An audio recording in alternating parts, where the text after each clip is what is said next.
HD ಕೋಟೆ ಪಟ್ಟಣದ ಆರೋಗ್ಯ ಅಧಿಕಾರಿಗಳ ಸಭಾಂಗಣದಲ್ಲಿ ಸ್ವಸ್ಥ ನಾರಿ ಸಶಕ್ತ ಪರಿವಾರ ಅಭಿಯಾನಕ್ಕೆ ಶಾಸಕರಾದ ಶ್ರೀ ಅನಿಲ್ ಚಿಕ್ಕಮಾದು ಅವರು ಚಾಲನೆ ನೀಡಿದರು. ರಾಜ್ಯ ಸರ್ಕಾರದ ಈ ಮಹತ್ವಾಕಾಂಕ್ಷಿ ಯೋಜನೆಯನ್ನು 2025ರ ಸೆಪ್ಟೆಂಬರ್ 17ರಂದು ಪ್ರಾರಂಭಿಸಲಾಗಿದೆ.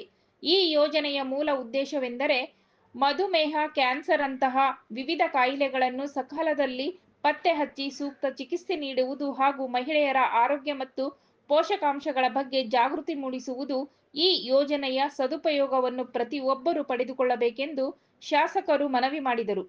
ಈ ಸಂದರ್ಭದಲ್ಲಿ ತಾಲೂಕು ಆರೋಗ್ಯ ಅಧಿಕಾರಿ ಡಾಕ್ಟರ್ ರವಿಕುಮಾರ್ ಅವರು ಯೋಜನೆಯ ಉದ್ದೇಶ, ಮಹತ್ವ ಹಾಗೂ ಅನುಷ್ಠಾನದಲ್ಲಿ ಬಗ್ಗೆ ವಿವರವಾದ ಮಾಹಿತಿ ನೀಡಿದರು.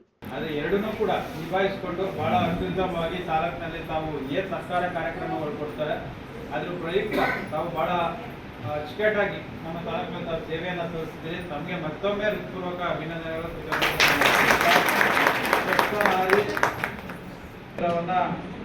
ಏನು ಕೇಂದ್ರ ಸರ್ಕಾರ ಘೋಷಣೆ ಮಾಡಿದೆ, ಯಾವ ರೀತಿ ಆರೋಗ್ಯವಾಗಿರಬೇಕು ಅನ್ನೋ ಒಂದು ಕಾರ್ಯಕ್ರಮವನ್ನು ಮಾಡ್ತಾ ಇದ್ದಾರೆ. ಕೇಂದ್ರ ಸರ್ಕಾರ ಒಂದು ವಿನೂತನವಾದಂಥ ಕಾರ್ಯಕ್ರಮವನ್ನು ತಂದಿದೆ. ಬಹಳ ಖುಷಿ ತರ್ತಕ್ಕಂಥ ವಿಚಾರ ಇದು. ಟಾರ್ಗೆಟ್ ಎಷ್ಟು ದಿನ ಅಂತ ನಮ್ಗೆ ಗೊತ್ತಿಲ್ಲ, ಆ್ಯಕ್ಚುಲಿ ನಾನು ಸ್ಟಡಿ ಮಾಡಿಲ್ಲ, ಗೊತ್ತೀನಿ. ಭೇಟಿ ಮಾಡಿದಿರಲ್ಲ, ಎಷ್ಟು ಪರ್ಸೆಂಟೇಜ್ ಮುಗ್ದೈತೆ?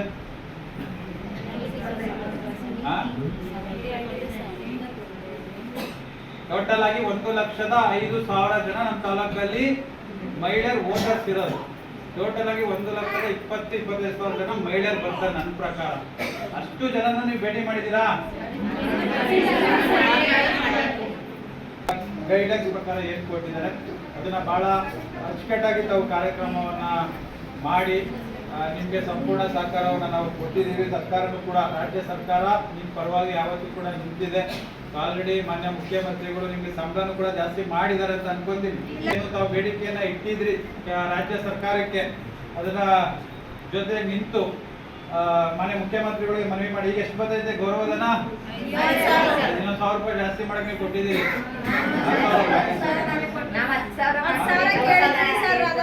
ಇನ್ನೊಂದ್ಸತಿ ಮಾನ್ಯ ಮುಖ್ಯಮಂತ್ರಿಗಳ ಹತ್ರ ನಾನು ಮತ್ತೆ ಭೇಟಿ ಮಾಡ್ತೀನಿ. ನಾಳೆ ಶುಕ್ರವಾರ ಬೆಂಗಳೂರಿಗೆ ಹೋಗ್ತಿದ್ದೀನಿ. ಆದ್ರೆ ಅಲ್ಲೊಂದ್ಸತಿ ಅವ್ರ ಟೈಮ್ ತಗೋತೀನಿ, ಭೇಟಿ ಮಾಡಿ ನಾನು ಸಂಬಂಧಪಟ್ಟಂತ ಸಚಿವರ ಹತ್ರ ಮಾತಾಡಿ ಇದ್ರ ಬಗ್ಗೆ ಈಗ ಆಲ್ರೆಡಿ ಹಲವಾರು ಬಾರಿ ಮೀಟಿಂಗ್ ಮಾಡಿದ್ದಾರೆ. ಕಾರ್ಯಕ್ರಮದಲ್ಲಿ ವೈದ್ಯಾಧಿಕಾರಿಗಳು, ಆರೋಗ್ಯ ಸಿಬ್ಬಂದಿಗಳು ಮತ್ತು ಸ್ಥಳೀಯ ಮುಖಂಡರು ಉಪಸ್ಥಿತರಿದ್ದರು.